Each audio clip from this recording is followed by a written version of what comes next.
Scorpio, let he who is without sin cast the first stone. Ooh, baby. Already downloads coming in for you. Alright, Scorpio. Let he who is without sin cast the first stone. Your philosopher that we are digging into, which, by the way, guys, if you are new, welcome to the channel. But the series that we are doing now is a deep dive into the School of Athens fresco by Raphael Sanzio. Okay, and we are basically relaying the zodiac to a philosopher from within the fresco. I am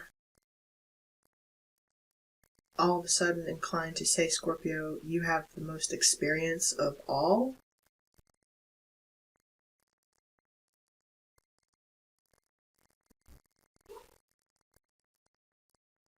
Let he without sin cast the first stone. Okay, Scorp, let's dive in. Your philosopher today is none other than Heraclitus. Heraclitus. Interesting that you chose this particular person. This particular philosopher for Scorpio, Heraclitus. Let's do a deep dive real fast, Scorpio. Okay. Heraclitus. No man ever steps in the same river twice. No man ever steps in the same river twice. Scorpio is intense, transformative, and loves probing deep truths. Heraclitus, the philosopher of constant change and hidden fire, mirrors Scorpio's depth and mystery. Why Heraclitus, though, particularly? You can see him scribbling away here at his thoughts. I'm going to give you some history behind this particular depiction of Heraclitus, Scorpio. What I immediately... You feel like you're under some sort of scrutiny. You never make the same mistake twice. You never step in the same river twice because the river is constantly flowing. In other words, you never really commit the same sin twice. You're never the same person. You're always changing and evolving. Or something around you is changing and evolving. It's never the same way whenever you perceive it. Something is different about it every time you perceive this thing or this person, or again, maybe every time someone sees you, you're different in some way. You're never doing the same thing twice, or something's always changing for you. Maybe something you don't want to change. Alright, really quickly, Heraclitus. To understand this fresco a little bit more, first of all, Raphael Sanzio, the painter, is depicted here in the corner, faced out to the viewer. The only other person in the fresco faced out to the audience, the viewer, is Hypatia of Alexandria, featured here. You are Heraclitus. Now, I mentioned this, I think, in Leo's reading. It was either Leo or Virgo's reading. Heraclitus is actually the imposter here. He's the imposter in this entire fresco. I know, funnily enough. He is the imposter. Here's what it is, Scorpio. Not that he's not supposed to be here. He's supposed to be in the fresco. He should be, as a notable philosopher.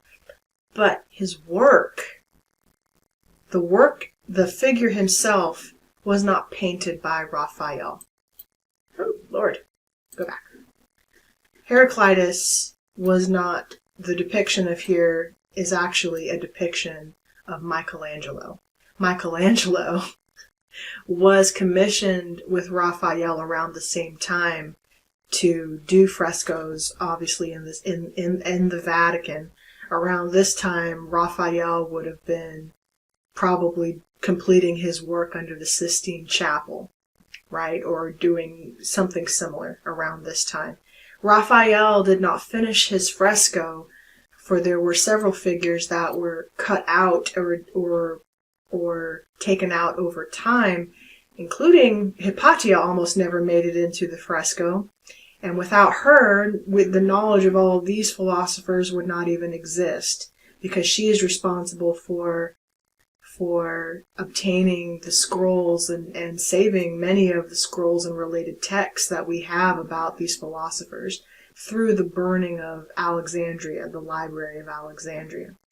Interestingly enough, Heraclitus was not commissioned or not completed by Raphael. He was completed by Michelangelo inside of Raphael's fresco. So it's almost like an artist inserting themselves on another person's artwork. Maybe, Scorpio, you have inserted yourself or something. There's an insertion of you in another person's work, or it's almost like the painting doesn't belong to you. The fresco doesn't belong to Michelangelo, it belongs to Raphael, but or you could be finishing the work of a scholar, of a person who didn't complete something, right? There's that too. Maybe you're finishing a work. See, he's writing here. He's finishing. Some of you are literally maybe writing. You could be writing an essay, writing a novel, or a work of art, a film, a script, something. It's like you're completing the work of another, but you're doing it by putting yourself in it. Now, the reason I would say part of this is a little selfish is because, and the only thing I know is because Michelangelo technically, I think he and Raphael actually had a little bit of beef. I don't know about what, but they didn't actually see eye to eye about a lot of things. I don't think they liked each other very much. And so the way that Michelangelo painted Heraclitus also kind of suggests as much, because Michelangelo's strokes, they're bigger, they're broader, more, and even the style in which he's painted, in which Heraclitus is painted, it looks like another artist came in here and imposed their work on the fresco. It literally, you can see it. You can see that the character depiction of Heraclitus was done by another artist. It's not true to Raphael's style. It's another artist. And it's correct. It's Michelangelo. It literally is Michelangelo.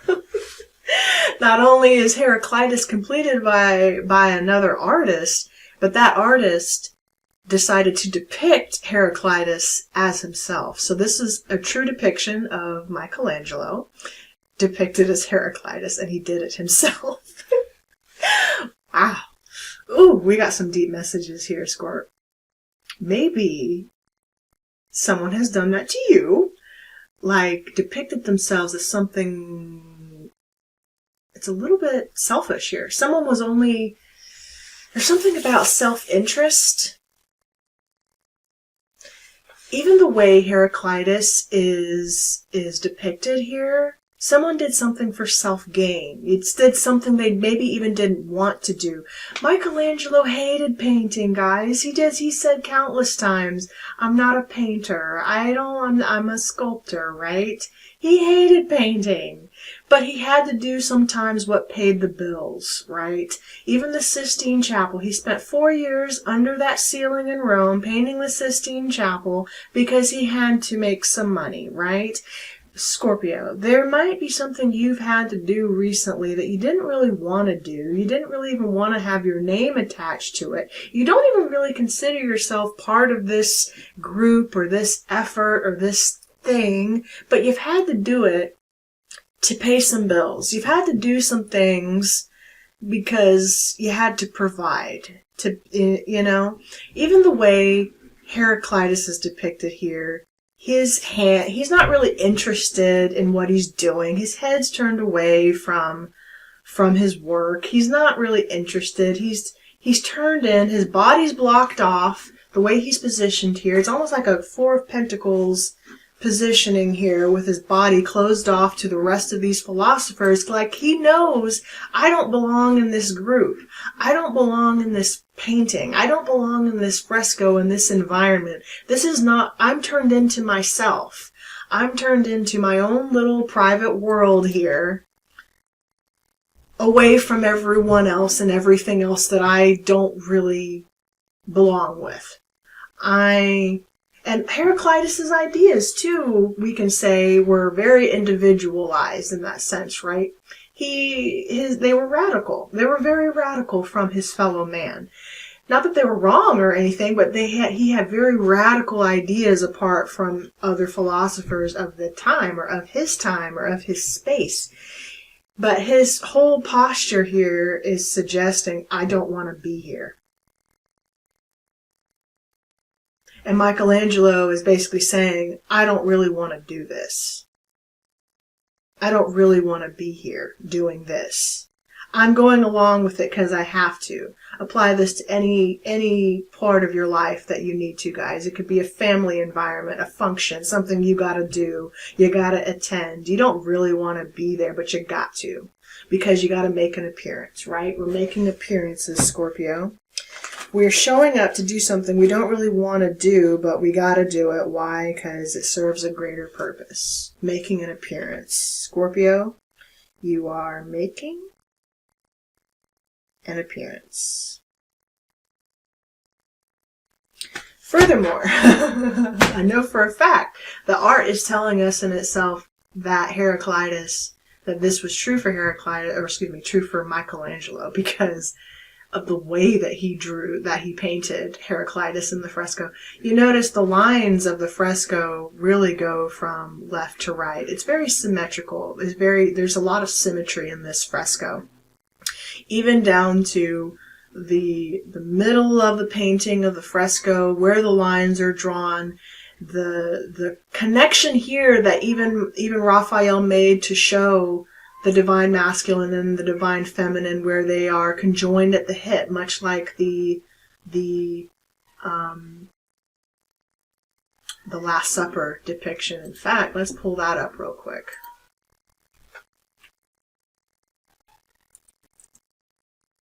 This all makes sense, Scorpio. There's a bigger meaning behind the images. Let's see here. The Last Supper, we see Mary Magdalene and Jesus Christ joined at the hip. And there's painted by Da Vinci, okay? And this is what we're talking about. We're talking about even the colors represented here. Jesus Christ, the robes, the divine masculine. Mary, dressed in blue here, the divine feminine, conjoined at the hip to receive the cup of Christ. This is what was being depicted here. We see, I think this is Judas here, or someone else, having his hand cutting off Mary Magdalene's head, right?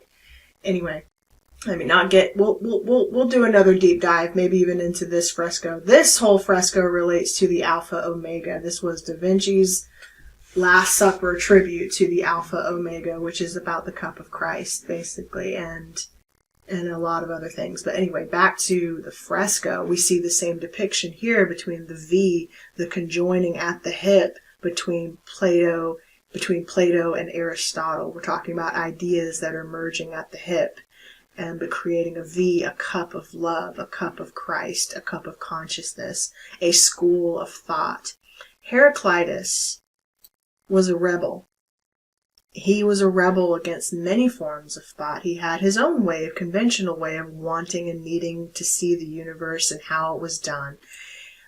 And even the way he's depicted here, even this thing that he's leaning on, this block of stone, this lime, this marble, whatever it is, it doesn't go with the lines of the painting. Like I said, everything is very symmetrical in Raphael's school of Athens. It goes from left to right, and the arches and the curves. And then we have Heraclitus, who sticks out like a sore thumb here. Even the way this marble is addressed, it goes against the flow of the structure. It's like this was a cover-up, right? Heraclitus is clearly covering up something else that was here originally, or something else that that got taken out of the fresco. It's cover-up. There's a cover-up happening here. We're trying to cover something up by inserting ourselves as an obstacle, as an obelisk, as something that doesn't belong in this environment, in this setting, in this job, whatever. There's a cover-up happening here. Michelangelo is covering up a lie. We're covering up a lie that happened here. And the lie could be simply even about our own emotions, about how we feel about something. You know, there's a lot going on here.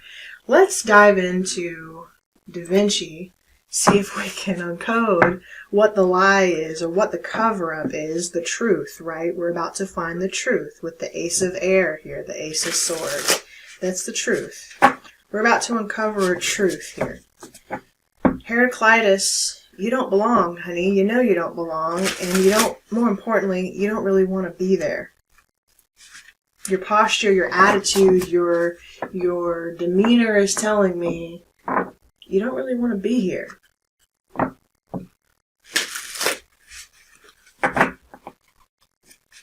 Maybe that's how some of you felt your whole lives. You don't really want to be here. Because of a perception. You closed off how you really feel. You're not really telling the world or telling us how you really feel about something.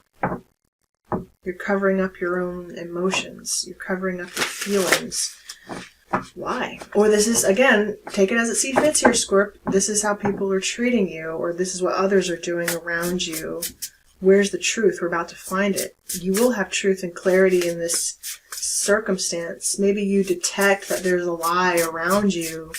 There's an air of untruth around you. And it's really dishonesty in ourselves. What is the situation for Scorpio, please? It's dishonesty in ourselves. Nine of Wands. It's our woundings. Our wounding patterns is what I'm getting, actually. The wounding also repelling. We're repelling something. We're repelling a notion, repelling a thought, repelling the thing that hurts us. We're building a castle wall. We're building a structure. We're building a barrier. You're blocking something out, or you feel like your barriers, your boundaries were crossed. Where's Scorpio in this? Yeah, your defenses are down, like your Seven of Wands in reverse. The Seven of Fire. You feel naked, exposed. You feel exposed. You feel, it's a deep wounding here too. Like you have no protection. Ooh, from this King of Swords, the Lord of Air. Or maybe you see, so maybe someone has no protection from you. Maybe Scorpio, you see something very clearly. Someone's afraid of your truth, of what you know about a situation. They're afraid of being seen by you for who they are.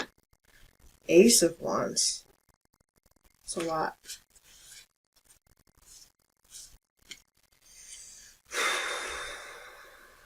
Someone's also afraid of you knowing how much passion they have for you. This could even be like a sexual desire, a sensual thing. Not to be vulgar, guys, but, you know, especially men. I'm just going to point it out to you because I feel like I'm talking heavily to guys here today. But, ladies, take it as it see fits. Okay, Heraclitus. Not to get on the subject of male anatomy or anything, but, you know, there is something about that. Michelangelo had something going on with the male anatomy, and there's several scholars who would agree to this, but only because of the way Michelangelo's, it's about sex, right? Scorpio, you feel like these things that are considered taboo and certainly would have been considered taboo the male anatomy, the showing of our sex, right? We have this figure showing our sex and who we are, our anatomy, our third member, as it were. Let me get off that. There's a deeper message here.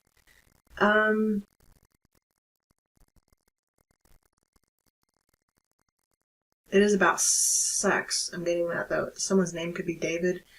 It's about what's bringing me to this is his body posture. Again, if this is also a true depiction of Michelangelo, is to say that he was very insecure. He's very insecure for some reason about his sex, or having that be known. Or he's saying that due to his environment,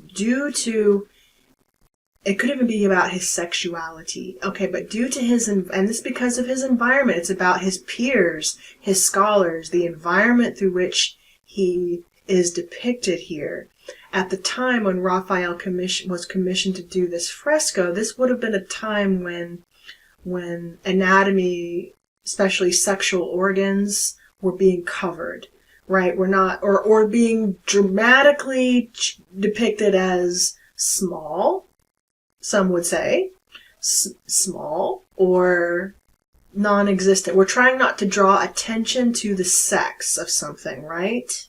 There's something about that. Someone could also be confused about their sexuality, I have to say that. But there's, or you could be both. It doesn't matter, guys. But all the depictions are here. It's very telling in the art. Okay? He doesn't feel like he belongs. He may not even be sure he belongs in the group that he's in. But he positioned himself in such a way to gain power. Why? Because he's dead center, practically dead center of the fresco, just to the right, just stage right of Plato. And Plato, again, he considers himself in alignment with Plato, of holding higher ideals. Because, again, Plato is dressed in red robes, which speaks to our root chakra energy. Red is also about power and influence. So Michelangelo, we would say, probably agrees with Plato. Probably is on the same train of thought as Plato in many respects. But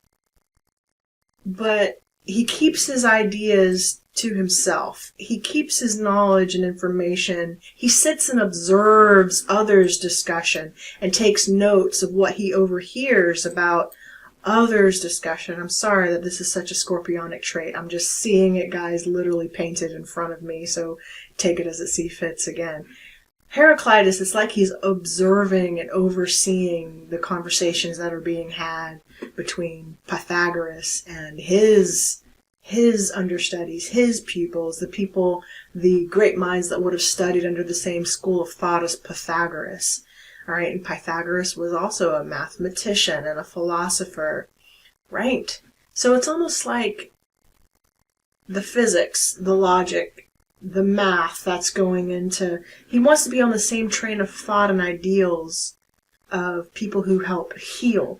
I'm looking at Ibn Rushd over here, or Averroes, who actually came up with a cure for, or it would have been technically termed an early vaccination cure or immunization against smallpox back in the day by knowing that if you expose the body to small amounts of the disease, of the cancer, then it helps the body create a natural immunity to the thing.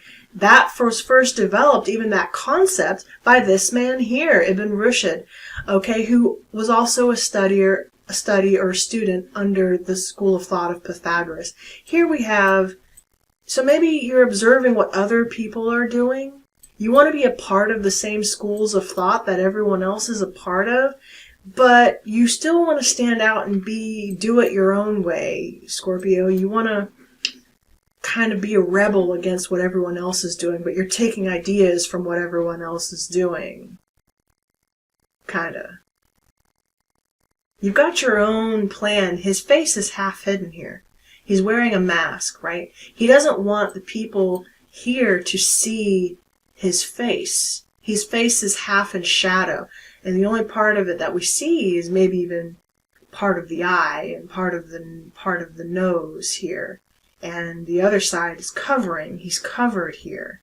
That's intentional too. Another thing by Michelangelo, trying to disguise his own identity in a situation, trying to disguise what you really know about a situation or what you were taking from a situation.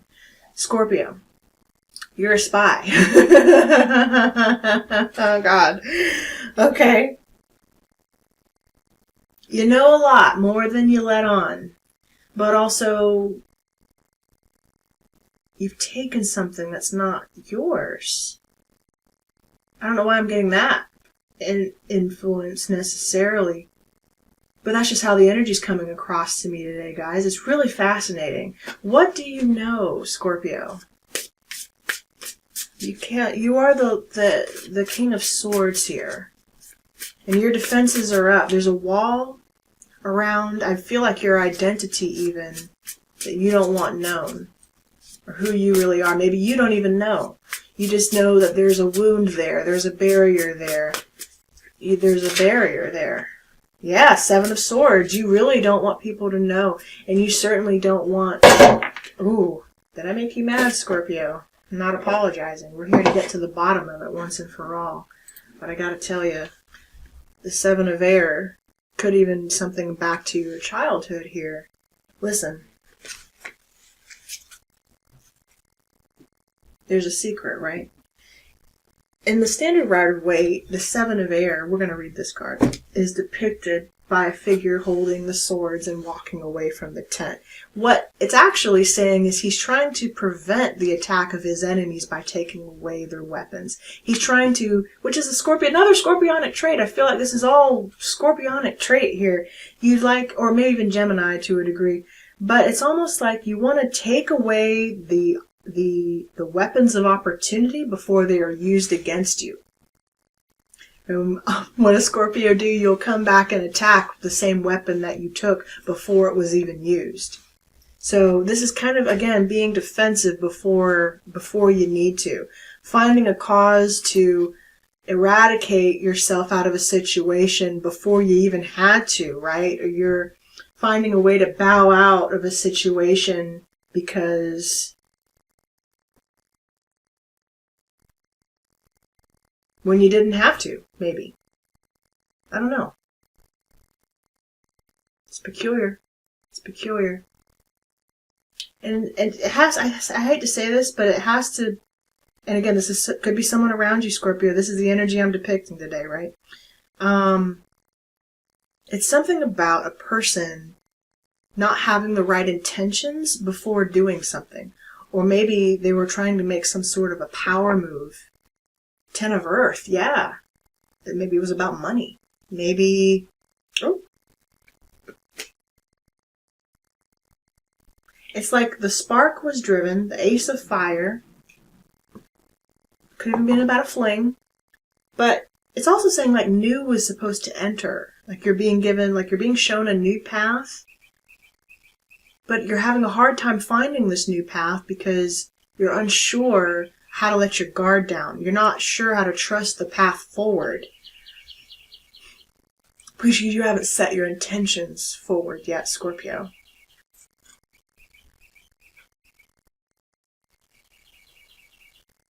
This started when you were young. I feel the need to say this happened, this identity, this question are either around identity or protection or the need to protect yourself. Started as a child. It's about a legacy. Your legacy could even be about family. A hidden legacy.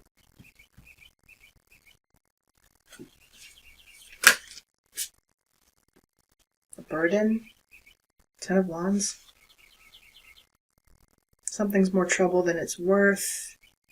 You're aimed to tear it down before it's even begun. And that's, unfortunately, the negative trait of Scorpio. When you sabotage something before it's had a chance to show you what it is or to prove to you what it is, it's It's self-sabotage, guys. That's really what it is. It's self-sabotage. Something's actually good, but we don't perceive it as good because either we didn't have the right intentions for engaging with it, or we were trying to leverage something for our own personal gain, and it got found out. It got found out, right? That's a burden, though. There you are. To underline that point, death. Something's over. But again, it could have been a fling. Okay? Someone could have got caught cheating. Maybe you caught your partner cheating. I have to say it, it's here. But, and I feel like you were being the spy, right? Gathering information, listening to intel, hearing what you needed to know, so that you could deliver this message to someone else. Something about someone wrote a letter stating their intentions. A formal letter. I'm getting that. Or maybe taxes, receipts. Who else had their receipts message? I think that was Virgo. Virgo had their receipts message. Let's read death.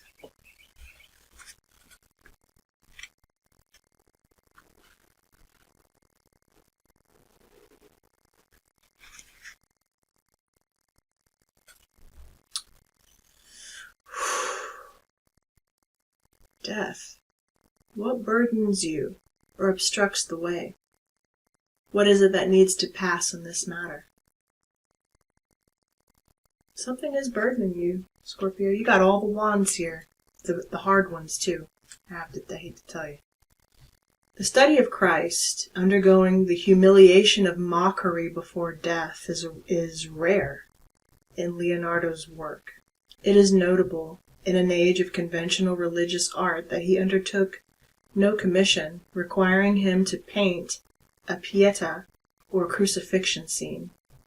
The nearest he comes to any depiction of Christ's sacrifice is the Last Supper and the Christ child of the Madonna of the Yarn Winder. In other words, Leonardo was never commissioned to paint works of Christ. He always did those for free.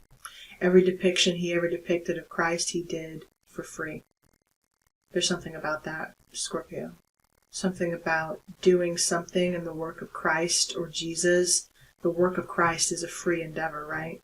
He never asked for money for these commissions. He did them out of his own love for Christ. It was part of his integrity. There's something speaking to that. What do you do out of your own integrity, Scorpio? Do you do something because you love it? Because this is like you being a shepherd? Or did you do something for the money? There's something like that. Was something done for financial gain? And see, with that plane flying overhead, it's like that wants to be covered up. Again, we're covering that up. We're trying to drown that out. We're trying to drown out that knowledge so you don't hear it. You don't want to hear the truth about a situation, or you don't want someone to hear the truth about a situation. You hear what I'm saying? Do you hear what I'm saying, Scorpio? God. Okay? What are you doing in the name of Christ? And what did you do for your own personal gain? And that's where the dilemma is being felt.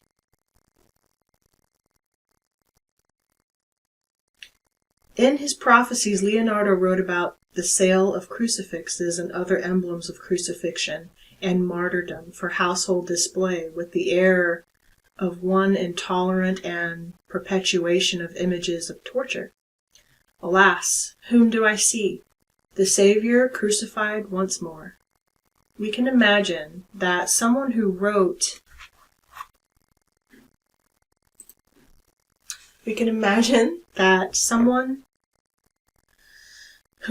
I see Christ sold and crucified once more, and all his saints undergoing martyrdom afresh, did not display such emblems in his own living quarters. The death of Christ upon the cross is, of course, not a depiction of death as an ending, but as as a consummation of the incarnation and the instrument of death's overthrow. Whoa! The redemption of mankind through the suffering of the Savior who undergoes death so that it can have no final sting. Shut the front door. Is the pivot of this picture. In the strange emptiness that lies between the crucifixion of Good Friday and the resurrection of Easter Sunday morning, Christ goes down to harrow hell, releasing from bondage all the righteous who have been in a state of expectation. As it says in the book of Jonah, he went down to the peoples of the past. The realistic realization of death and its ultimate overthrow speaks tellingly of Leonardo's own sense of immortality as well as his faith in the compassion of humanism. Now, upright, there is a release, a dispersal or clarification of things that have been fraught with difficulty. You've been holding a secret inside you, Scorpio, and it's being released. Something has passed and something new can begin. Relief and release make all things new. Like the water in a river, you never enter the same one twice. Things begin to transform and you are swept into a fresh cycle. You're finally letting go of something, I feel like, Scorpio, that was really kind of holding you down. It was a burden that you were carrying. How do you proceed with Christ's love? And because of how you've taken actions in the past, did you even feel like you were worthy of it? That was the question here. The answer is, of course you are. And it has to do with family. Of course you are. And the son. The child. You are a child of God, Scorpio. Literally, twins. So much coming through your reading, Scorpio. Scorpio, child of God.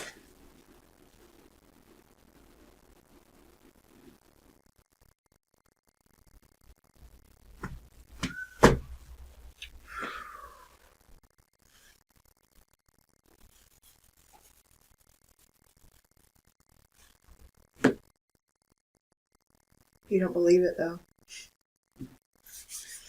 Scorpio, I don't know what to tell you, because it's like you're denying even what you know to be true, but you don't feel like you deserve it, so you deny it.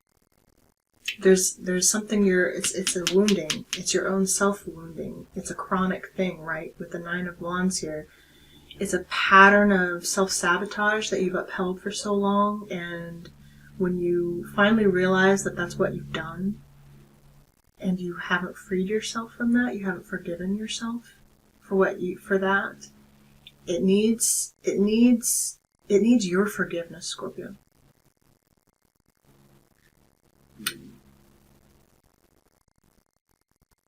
You haven't known how to forgive yourself so that you can move forward.